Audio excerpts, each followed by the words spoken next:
So once one of Confucius's disciples, I forget which one, asked Confucius, how do you run a country? And Confucius says, you improve yourself. And then he asked, and what do you do after that? And Confucius said, without stopping. I think the thing that I'm most interested in life is probably ancient culture. And, people often associate me with knowing languages. And yes, I do know languages, but it's mostly just to better absorb and appreciate the culture of a long time ago. I think the cutoff point for me is usually around 1,500, but generally speaking, I prefer things that are over 2,000 years old.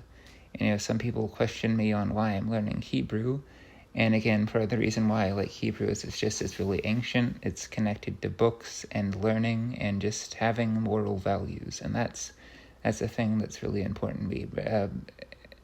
Gaining moral values by engaging with the past, but also not accepting whatever just happens to be around me, because I think that can lead to bad results sometimes.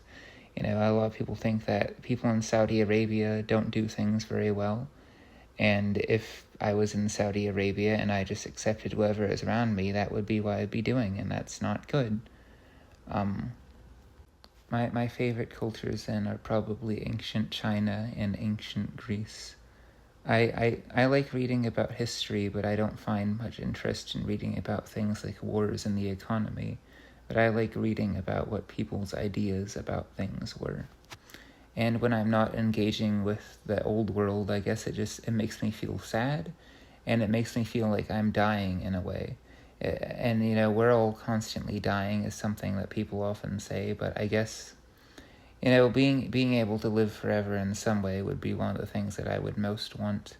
And that is sort of an old idea and a normal thing, and the idea of living forever and always progressing on a sort of moral road.